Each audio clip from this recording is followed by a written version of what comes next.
Hey everyone, this is Megan Taylor Morrison, and you're here for an episode of Between a Sort of Fern and a Eucalyptus with me and Jon Stavis. I'm up in Maine at his home, and I'm going to get out of the chair so that he can get into the chair and we can talk to him about his business.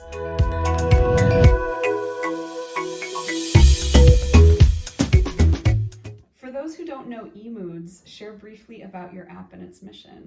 Yeah, eMoods is a free app that lets people with various mental health diagnoses, mood disorders and anxiety disorders and depression, keep track of common symptoms, keep track of their medications, and chart their progress and get an overall view of what's happening in their lives and make it easier for them to report this to their doctors.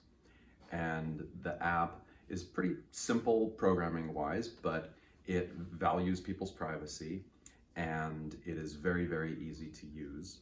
And so people have come to like it and to use it daily as a means to empower themselves when they're communicating with their doctors or their therapists. And this mental health space is a world where oftentimes there's a big power dynamic between the practitioner and the patient. And my mission is to balance this out a little bit. So to give people a little bit more empowerment when communicating with their provider, and to give people more insight into their symptoms and their external factors in their lives that cause either negative symptomatic outcomes or positive symptomatic outcomes. What leads to an unhealthier life and what leads to a healthier life, and to be able to communicate that with your doctor or therapist better. So Jon, tell us what you see the value in being a mission-driven company. Yeah, so first off, I recognize that I have a lot of privilege in being in this spot, and that I'm not sure if I would have been able to recognize not being a mission-driven company. I'm a white man in America, and I've had a lot of opportunities to get to this place and to be able to have my own business. I've had a lot of opportunities to be able to bounce back from a pretty severe mental health diagnosis with a good support network and good health insurance. And so what I notice from that is not to take that for granted, and to also appreciate that I'm in a position where I've moved slowly on this, and I was able to do this as a side project while I had a pretty steady 9-to-5 job. So I was able to move slowly and not have to take money from investors, or to not stress myself out with savings and living on savings. And so I've been able to have it be my mission and to do what I think is ethical, and to hold true to my principles, and to make it a human-focused company rather than just only a profit-driven company. And I think that puts me in a good position to build more of a community around this rather than just like a customer base. Your mission is so clearly defined. Was it always this way, or did you refine it over time? It was always that way, I think, but it evolved and became a little bit clearer to me over time.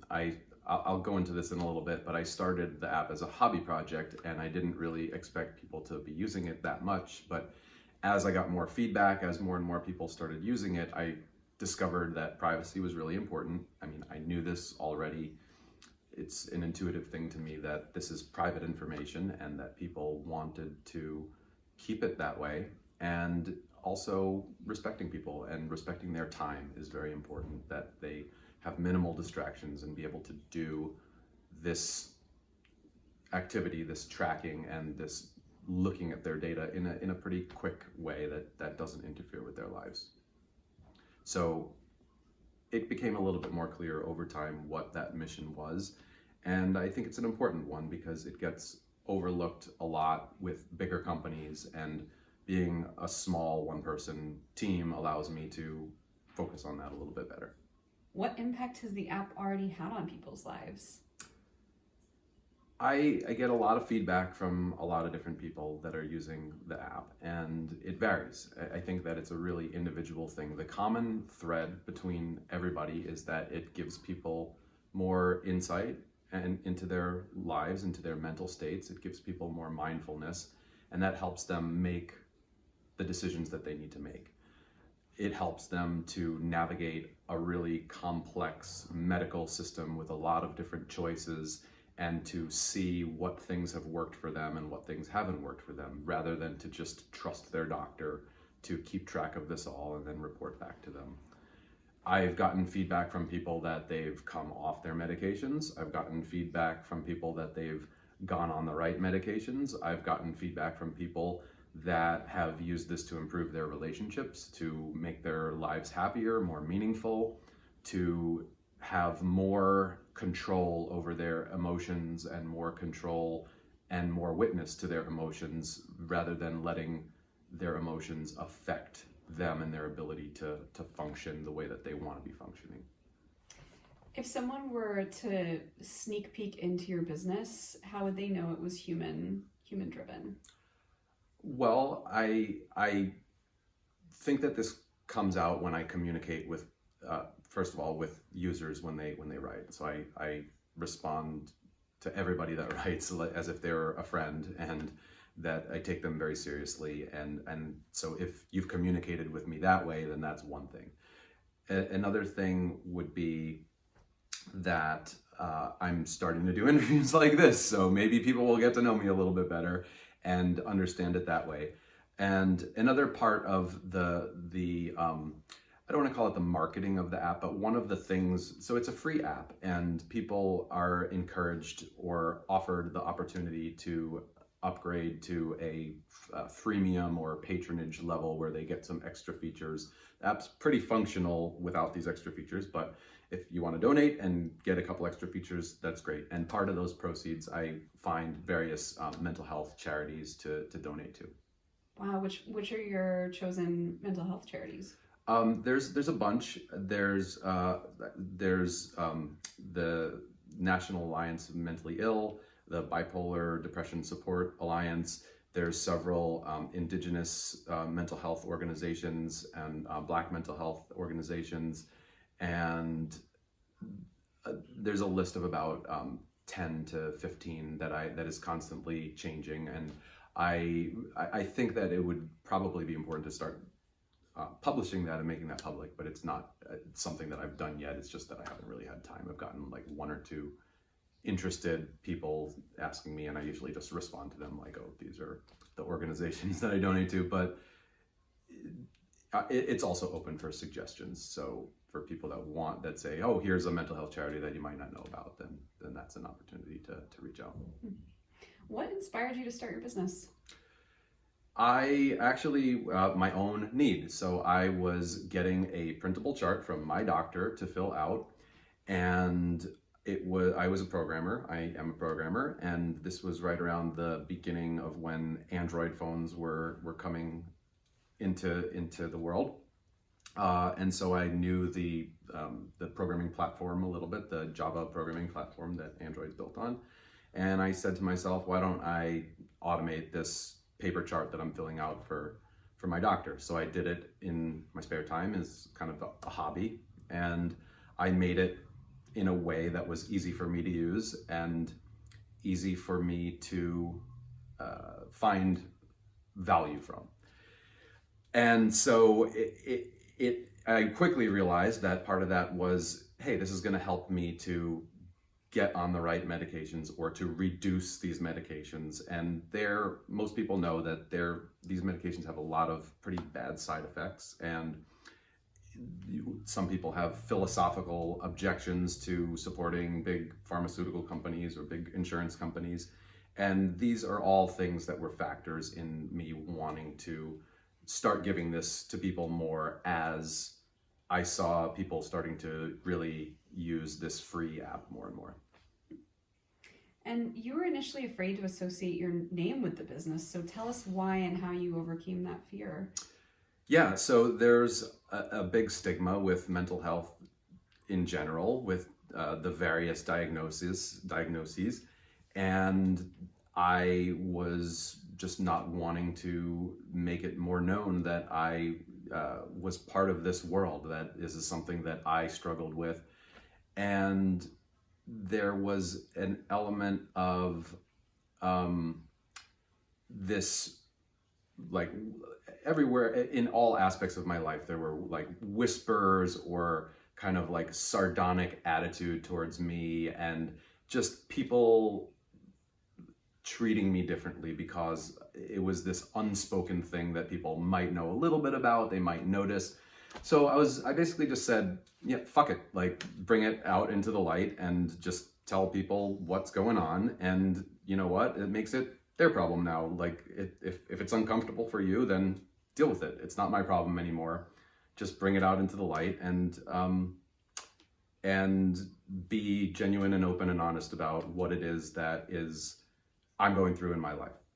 And so your coworking community helped a lot with giving me encouragement and courage to be public about this, celebrating my wins. And Toastmasters, also I'm a member of Toastmasters. That's helped me a lot with the public speaking and the getting up in front of crowds. And frankly, it's a generational thing. I think that the younger generation they just don't give a fuck about any of this. And it's like, be your authentic self, you know, and let's all move on to becoming better people with the truths that we all have. You started working on the business full-time in 2019, which meant leaving your 9-to-5 as a programmer. And we all know that programmers make pretty good money, it's a steady job, lots of job security. What advice would you give to others who are thinking about leaving a day job to start a company? So first off, I think that ask yourself why you want to leave your day job. And if you're unhappy, that's great. But while you're thinking about what hole you want to fill in your life by being an entrepreneur, can you be gaining anything from your day job now? And I think that yes, you can. You can be learning from any situation. And if you do want to become an entrepreneur and leave your 9-to-5 job, then you're probably going to be making connections in this 9-to-5 job that you can carry with you into your future endeavors. Other advice, I'll go back to the privilege piece. Like you can work hard, and you do need to work hard, but the fact is that you need a lot of luck, and most people that do this have a lot of comfort and a lot of privilege. So don't forget that, and work towards a goal of putting yourself in a better place, but understand that it takes a lot of luck and it takes a lot of hard work as well. And for me, that has become a drive to help lift people up and to not lose that human-centered mission, to help other people that are having this goal of transitioning out of whatever, working for the man and working for themselves. You've done a pretty incredible job at growing this company, and it seems like it was just because you have a really good product, because you went from making this for yourself to having more than 50,000 active users. What wisdom can you offer to entrepreneurs who are trying to build an audience? In my case, it was build something that solves your own problem and that does it in a way that aligns with your philosophies and with your ethics, and that is not really offered in that same way by anybody else. So find a problem that you have in life and solve that problem. And there's probably going to be a lot of other people that you're going to encounter that want it solved in the same way that you are offering. And other advice in growing an audience that I would have is to treat your audience like a community, to treat your users not like customers, but a community. They're your friends. And when they reach out to you, respond to them. Respond to every single person that writes.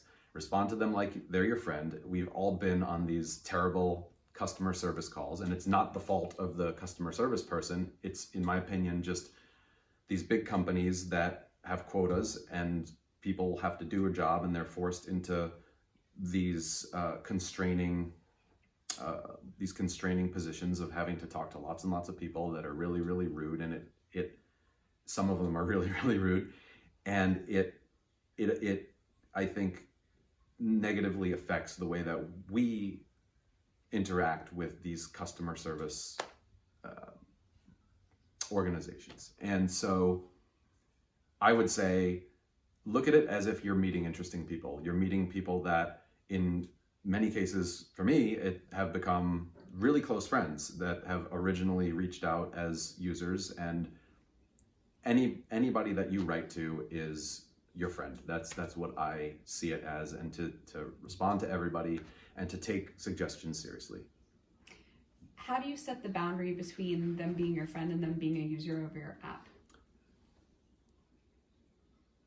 That's a great question, and it becomes kind of clear with most people that they just want their questions answered, but it can be done in a friendly way, and it doesn't have to be this mechanical customer support experience. And in many cases now, these are bots that are responding to you and not actual humans. So I think that human connection in like 99.9 whatever % of the time is great, and that's what people are looking for.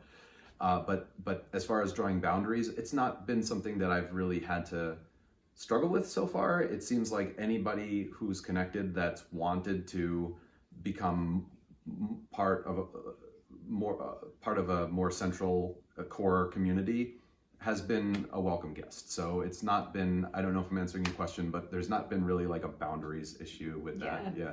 I love you are answering the question, and I love that you're answering it like that, because I think that the concern is, well, if I treat everybody as friends, where's the boundary? And what you're saying is, I have treated everyone with care that's reached out to me, not inviting them all out to lunch, but I'm right. like answering them in a kind, friendly way. And there hasn't been an issue with boundaries. Right. I'm not seeking out these closer relationships. It just so happens that a small percentage of the people that reach out and that are responded to politely develop a closer relationship.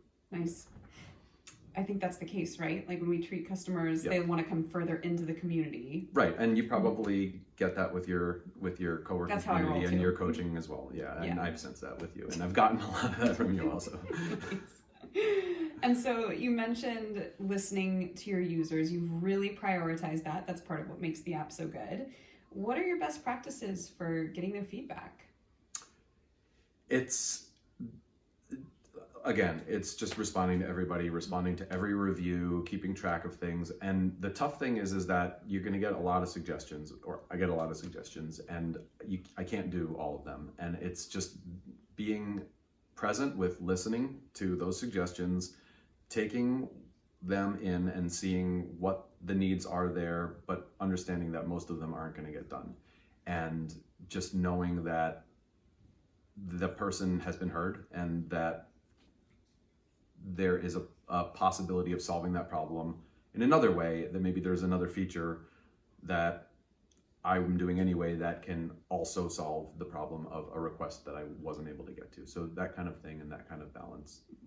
Yeah, it can be difficult as a solopreneur to take all the feedback, knowing that you're a team of one or a very small team. Right. And then how do you decide what to do? I imagine that like if you get the same comment frequently, maybe you respond to that. Is there any other heuristic you use?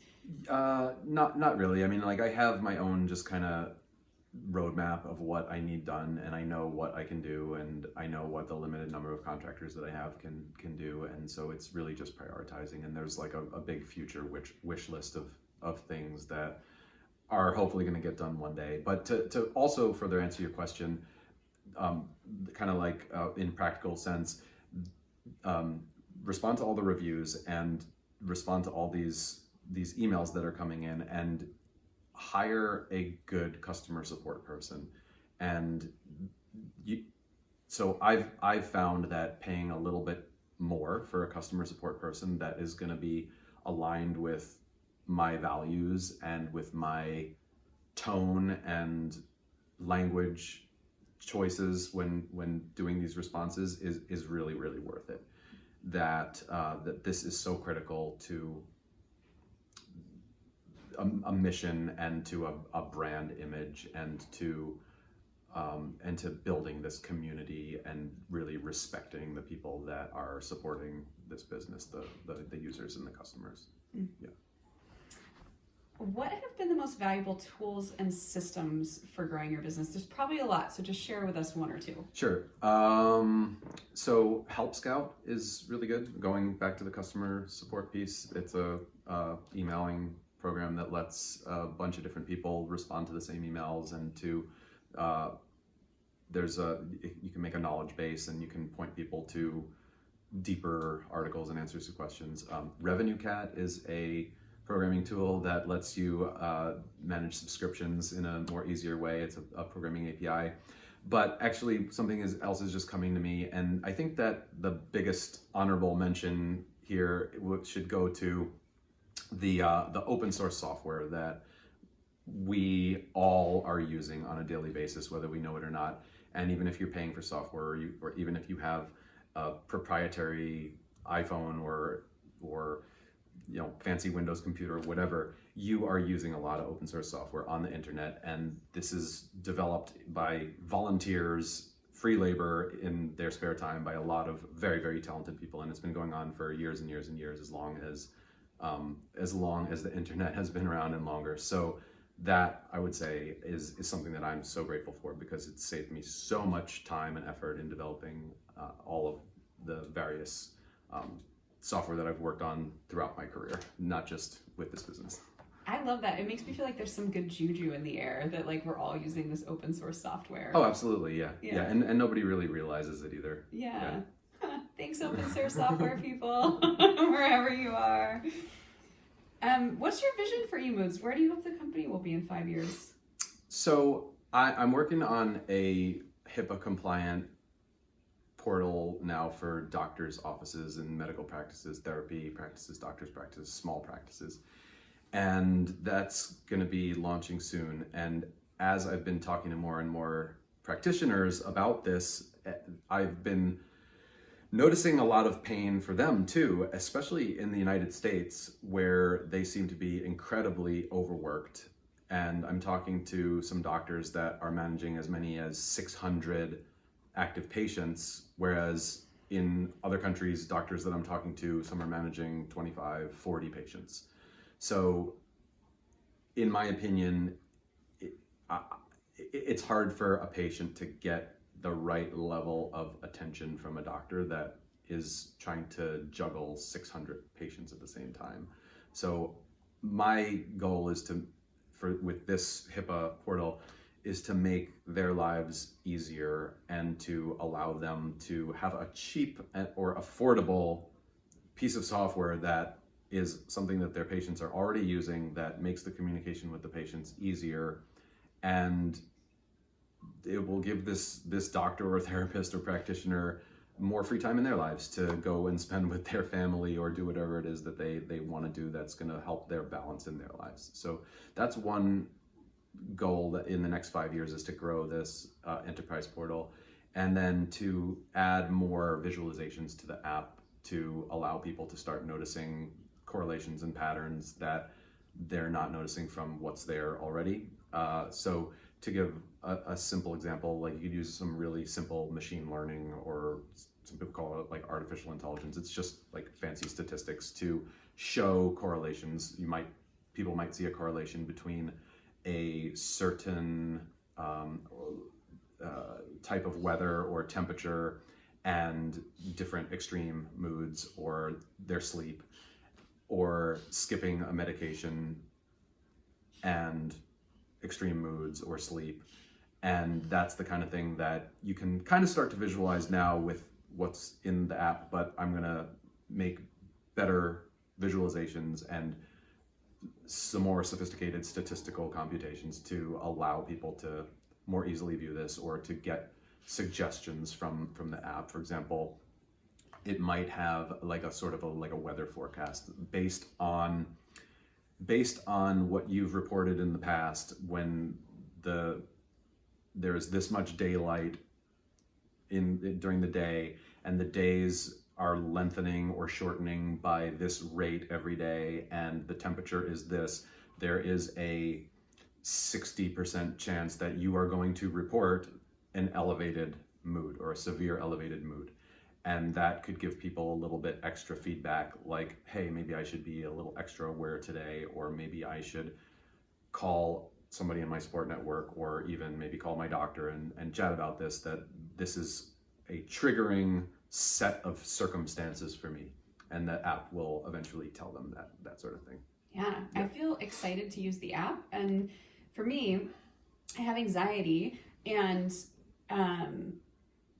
I'd be curious to know how the anxiety goes, but I'd also just be curious to know, like, based on what I'm eating or based on the weather or whether I'm drinking. So it seems like even though you designed it for people that have been diagnosed with various mental health challenges, it really could be useful for everyone. Oh, totally. Yeah. There's actually a lot of people that reach out saying that they were a little apprehensive about using the app because it mentions bipolar and depression, and they just wanted a life tracker. And so they use it and they ignore certain questions and they add other questions, and they've saved their relationships, or they've improved their sleep, or they've improved their fitness.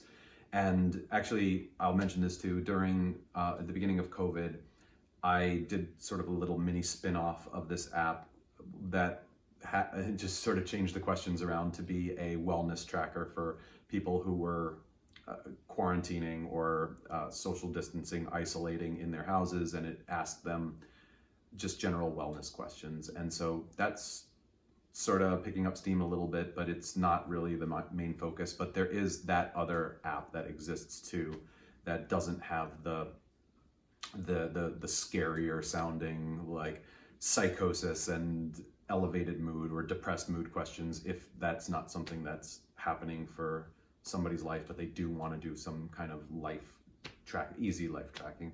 And who doesn't? I mean, a lot of people probably don't, but, like, if you know it's going to make your life better, why not? Right. I mean, it's really a glorified journal, and it's really just one simple place that organizes your thoughts, and it gives you a moment at the end of the day to think about what happened in your day and to be mindful about that, and to get this feedback loop going of the self-awareness, and then the self-regulation, and then eventually, hopefully, the self-transformation. So let's change gears and talk about your involvement with my online community for entrepreneurs. So some of the people listening have heard about my virtual co-working group and might be interested. What has made the community valuable to you? I'm laughing because, you know all the answers to this already. It's a great group of people, and it is really, really nice to, especially when you're working alone or at home and not around other people. It's really nice to see the same friendly faces every day, and to help celebrate other people's wins and to celebrate your wins, and there's an accountability piece as well, where you get on the call and you state your intentions, what you're going to be working on, and you either do it or you don't do it. And when you don't do it, you have to have that accountability at the end of the call of why didn't you do it. And it goes back to what I just said about the feedback loop. It's like the awareness and the regulation of trying to develop healthier behavior patterns. And just in general, it's having a co-working community, not necessarily yours specifically, but I've definitely gotten this from yours. It's like at our core, we're mammals, right? And we all need that human connection. Doesn't matter how much conditioning we have that says that we don't, but we do. And that's one great thing that I've gotten from your community in particular. Yeah. You mentioned that it's full of great people. I agree. Who's your favorite? Just kidding. Just kidding. Don't answer that one. They're all great. I'll answer it. No,